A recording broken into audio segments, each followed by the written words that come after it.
Willpower isn't magic. It's not some vague force that descends from the heavens when you're feeling inspired. It's biology. It's circuits in your brain, chemistry in your blood, and electricity in your nervous system. If you want to cultivate unstoppable willpower, the first thing you need to understand is that it's not a personality trait. It's a trainable system rooted deep in your neurobiology. The epicenter of willpower in the brain is the prefrontal cortex, the region right behind your forehead. This area is responsible for what neuroscientists call executive functions: planning, impulse control, and decision-making. When you resist the urge to scroll, when you choose to get up early, when you keep working after you're tired, that's the prefrontal cortex doing its job. But here's the key: it's not always on. It gets fatigued. It can be trained, and it can also be shut down by stress, sleep deprivation, or chronic overstimulation. This part of the brain is interconnected with deeper, more primitive regions like the amygdala and basal ganglia, which are involved in emotions, habits, and motivation.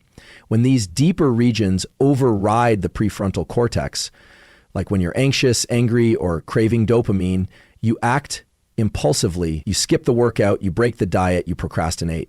Not because you're weak, but because your biology is wired for immediate comfort unless you've trained otherwise. Understanding this gives you power. You stop blaming yourself and you start taking action on what matters. Supporting the biology that underpins willpower is dopamine. Most people associate dopamine with pleasure or reward, but its deeper function is motivation toward a goal. It spikes when you anticipate success, not just when you achieve it. So when you decide to pursue something difficult, a new habit, a big challenge, you're activating a dopamine-driven system in your brain called the mesolimbic pathway. This circuit connects the ventral tegmental area, VTA, to areas like the nucleus accumbens and the prefrontal cortex, creating a bridge between emotion, motivation, and higher-level decision-making. Now, here's where it gets interesting.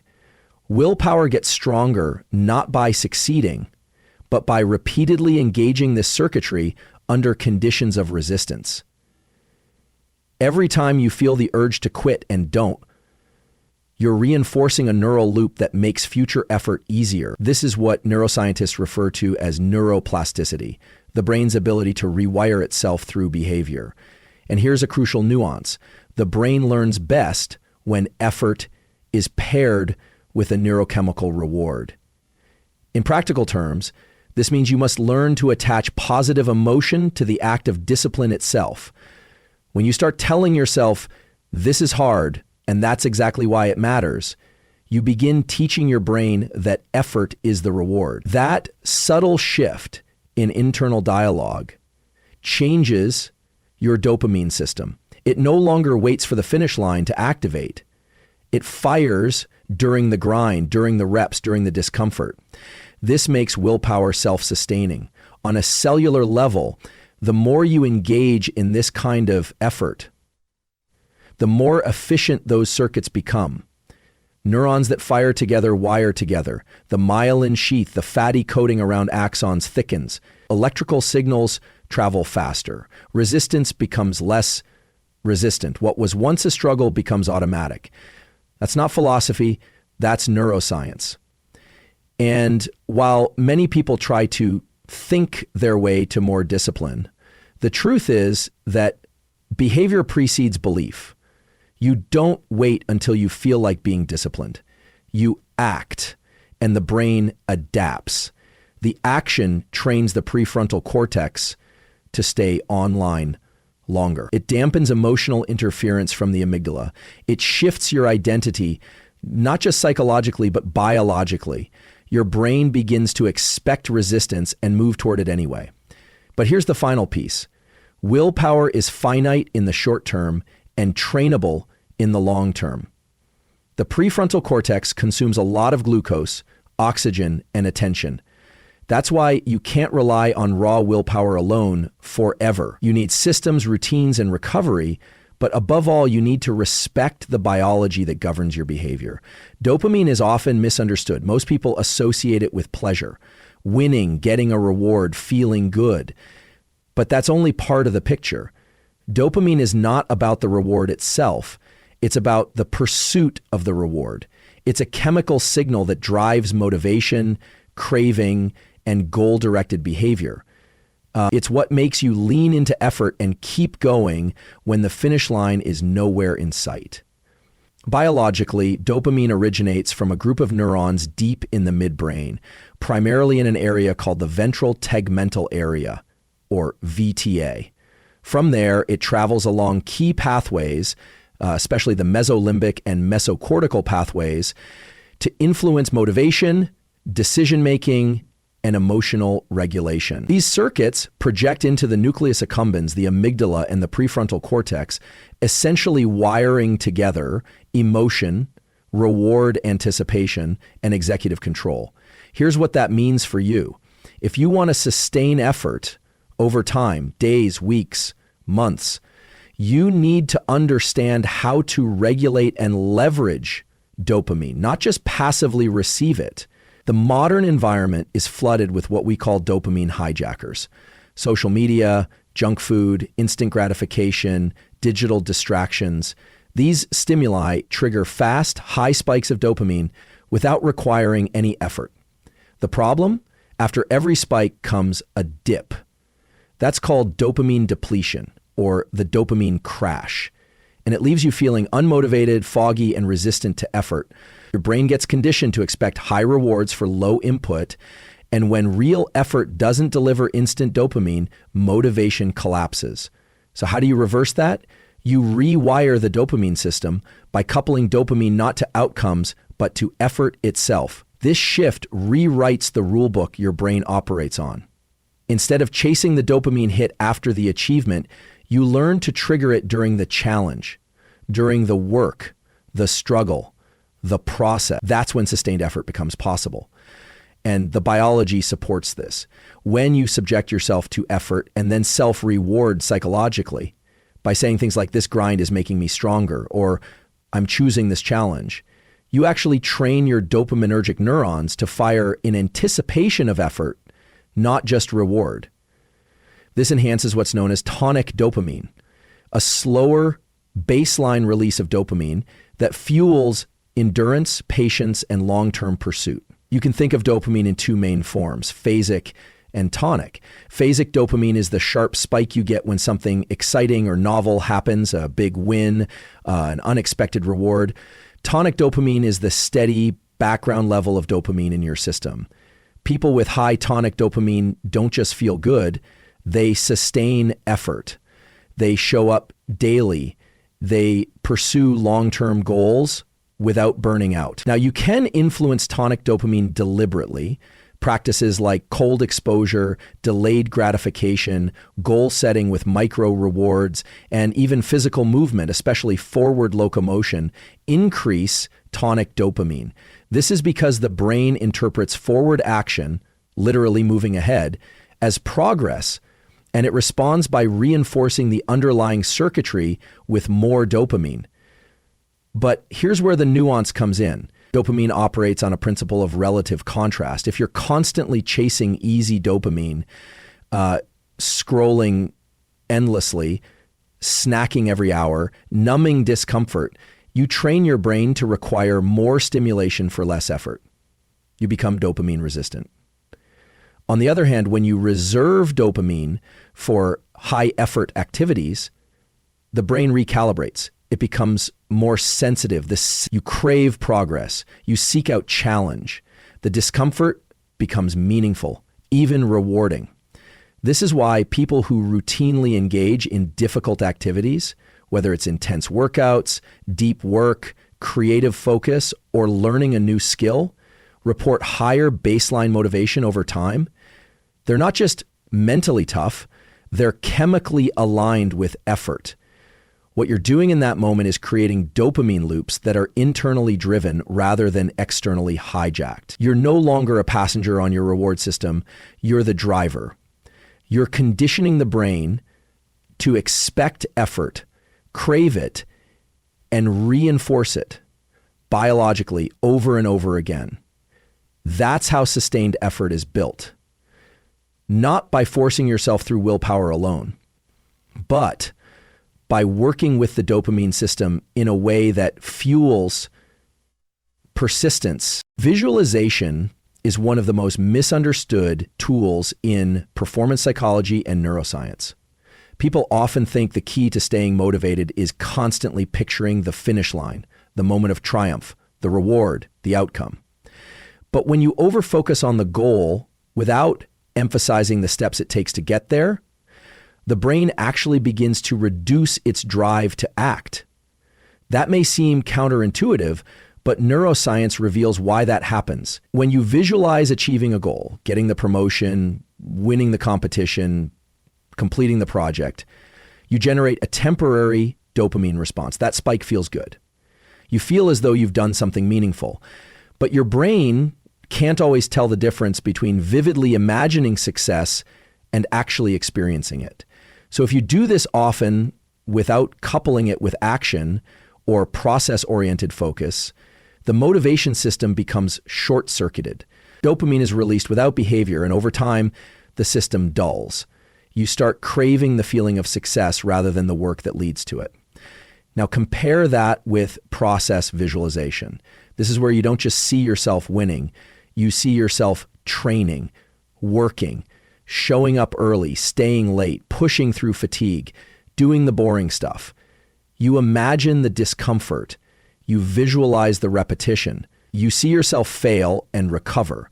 This type of visualization doesn't just engage the reward system, it activates the motor planning networks in the brain, including the premotor cortex, supplementary motor area, and basal ganglia, regions associated with planning, sequencing, and executing actions. In other words, when you visualize the process, you're priming the brain for behavior. You're not just dreaming, you're rehearsing. This matters at the neurochemical level. Repeated visualization of the process, especially when combined with real-world effort, enhances what's known as Hebbian plasticity, the principle that neurons that fire together wire together. The same neural circuits used during actual performance are recruited during vivid, process-oriented imagery. Over time, this leads to greater automaticity. The actions required to achieve the goal begin to feel more natural, more fluid, less effortful. Goal visualization, on its own, creates a dopamine spike followed by a drop. Process visualization, on the other hand, generates a sustained dopaminergic tone, especially when paired with physical engagement or emotional intensity. It gives the brain a reason to stay engaged with effort, not just with fantasy. There's also a crucial hormonal dimension. When people visualize the outcome only, especially under pressure, it can increase anxiety. That's because the brain begins to sense a gap between where you are and where you want to be, and it lacks a plan to close that gap. That uncertainty activates the hypothalamic pituitary adrenal HPA axis, increasing cortisol and reducing cognitive flexibility. But when you visualize the process, you create a controllable narrative, a step-by-step grounded mental framework. This decreases stress response and improves behavioral execution. Process-oriented visualization also affects your perception of effort. Studies show that when people mentally rehearse tasks with the full emotional and physical cost included, they actually experience those tasks as less draining during execution. The brain becomes familiar with the friction. The discomfort is no longer threatening, it's expected. It becomes part of the path, not an obstacle.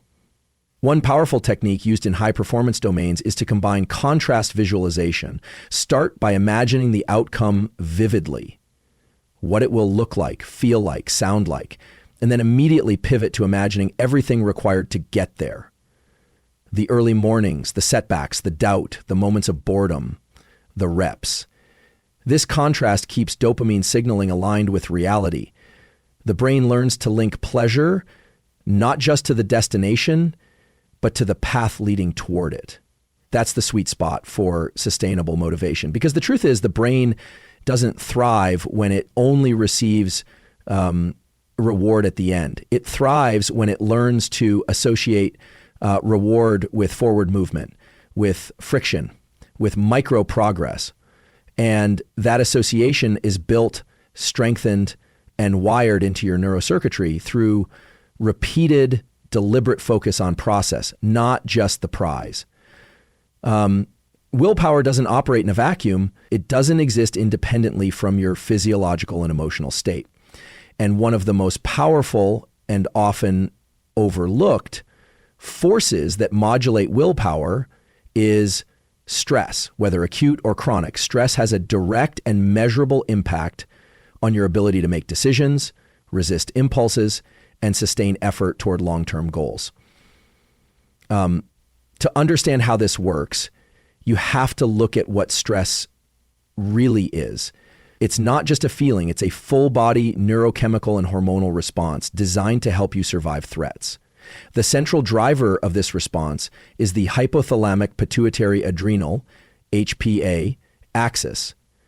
When you experience something perceived as threatening, overwhelming, or uncertain, whether it's a physical danger or a mental challenge, your hypothalamus signals the pituitary gland, which in turn signals the adrenal glands to release cortisol, the body's primary stress hormone. Cortisol floods the bloodstream, mobilizing energy, increasing blood sugar, sharpening focus, but at a cost.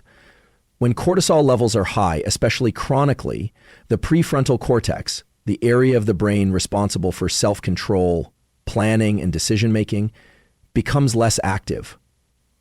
Blood flow is redirected toward more primitive areas like the amygdala, which heightens emotional reactivity and reduces your capacity to pause, reflect, or inhibit a short-term impulse. This is why under stress, people tend to make poor decisions, break habits, and default to comfort-seeking behaviors.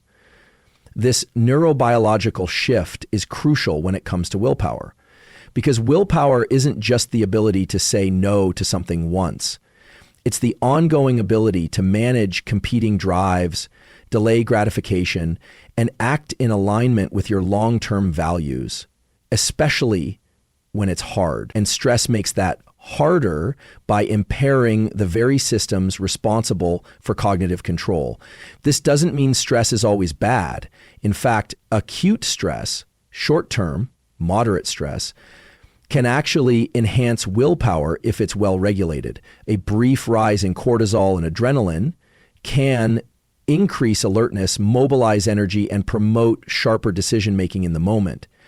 But the key difference lies in how you interpret the stress. If you view it as a challenge, a signal to rise, your brain interprets the physiological response as activating. But if you perceive it as overwhelming or out of your control, it becomes paralyzing. This is known in neuroscience as stress appraisal theory. Your mindset about stress directly influences the hormonal cascade it triggers. So when we say stress and willpower are intertwined, we mean that your ability to access and sustain willpower is conditional upon your body's current neurochemical state. If you're not managing stress effectively through sleep, breath regulation, sunlight exposure, nutrition, and recovery, you're essentially trying to power a high-performance machine on a depleted battery. What's more, chronic stress doesn't just impair willpower in the moment, it reshapes the brain over time. Long-term elevation of cortisol has been shown to shrink the prefrontal cortex, increase the size and sensitivity of the amygdala, and reduce hippocampal volume, which impairs memory and learning. This triad, the shrinking of control systems, the amplification of emotional reactivity, and the breakdown of adaptive learning, creates a loop where stress leads to worse decisions, which lead to more stress, which further erodes willpower. However, this loop can be interrupted. One of the fastest and most effective tools to regulate stress in real time is physiological sighing, a double inhale through the nose, followed by a long exhale through the mouth. This activates the parasympathetic nervous system, the branch of the autonomic nervous system responsible for calm, recovery, and homeostasis. When you downshift your physiology, you restore blood flow to the prefrontal cortex and regain access to executive functions. In addition to breathing techniques, exposure to early morning sunlight, a consistent sleep-wake cycle, and physical exercise all help modulate cortisol and balance stress hormones over the long term. These aren't lifestyle luxuries. They are non-negotiable inputs into the system that controls your capacity for self-discipline. Importantly, the brain and body remember patterns. If you routinely practice staying calm under pressure, the neural pathways involved in emotional regulation and cognitive control become more robust. This builds something called resilience plasticity. Your brain's ability to recover from stress faster and maintain willpower even when the environment gets noisy, chaotic, or melatonin, growth hormone, and other key chemicals that influence alertness, sleep, metabolism, and immune function. And the strongest input into that clock is light, especially sunlight. When you get bright light exposure, preferably from the sun, within the first 30 to 60 minutes after waking, you initiate a cascade of neurochemical events. Cortisol rises at the right time, promoting wakefulness and increasing energy. Dopamine pathways become more active, improving mood and motivation. Body temperature begins to rise, boosting metabolism and readiness. This early day light also sets a timer for the release of melatonin about 14, 16 hours later, helping you fall asleep at the right time and improving sleep quality. Artificial indoor lighting does not deliver the same intensity or spectrum of light required for this circadian entrainment. That's why spending at least 5-10 minutes outdoors in the morning, longer on cloudy days, is a keystone behavior. In the evening, minimizing exposure to artificial light, especially blue light, after sunset, helps maintain melatonin production and allows the nervous system to downshift into a restful state. When these three systems, sleep, nutrition, and light exposure, are optimized and consistent, they create a stable internal landscape. They reduce variability in your cognitive and emotional state, making it far easier to engage willpower and stay aligned with your goals, even in the face of distraction, discomfort, or stress. They create the biological conditions under which motivation can become sustainable, where effort no longer feels like friction, but like flow, where discipline doesn't need to be forced because it is supported from the ground up by a nervous system that is well-rested, well-fueled, and well-synced with the rhythms of the natural world. Discipline isn't something you're born with. It's something your brain learns. More specifically, it's something your nervous system wires through repetition. When people think of willpower, they often assume it's a matter of momentary strength, the ability to say no to a temptation or yes to a challenge. But at the neural level, discipline is not a single act. It's a circuit, a pattern of firing neurons that becomes easier to activate the more often it's used. This is the core of neuroplasticity, the brain's ability to change and rewire itself in response to repeated experiences. Neurons that fire together wire together. Every time you resist distraction, every time you choose discomfort over ease, every time you return to the task you said you would do, you are reinforcing a neural pathway. The more you repeat that action, the easier it becomes. What was once difficult or foreign becomes familiar, automatic, even effortless. That's not mental toughness, that's biology. Think of the first time you tried to learn a new habit, whether waking up early, meditating, training consistently, or limiting social media. It likely felt clunky, hard to initiate, uncomfortable. That's because in the early stages, the prefrontal cortex is doing all the work. It's actively managing the conflict between short-term reward systems and long-term value systems. But as the behavior is repeated, it begins to recruit basal ganglia circuits, which are responsible for habit formation. Over time, what required conscious effort shifts into a procedural memory. You don't think about it, you just do it. This shift is visible on brain scans. The prefrontal cortex shows high activation when you're first forming a habit or exerting self-control, but as the behavior becomes automatic, activity in the dorsolateral striatum increases while prefrontal effort decreases. What this means is that discipline becomes less expensive, not because you're tougher, but because your brain has built a more efficient pathway to carry out that action. Importantly, repetition doesn't just ingrain behavior, it also changes how the brain responds to friction and effort. Initially, discomfort may signal danger or aversion, but with repetition, the brain learns to reframe that signal. Effort becomes a cue for growth rather than a threat to avoid. This is known as effort-based reward learning, and it's supported by changes in dopamine signaling.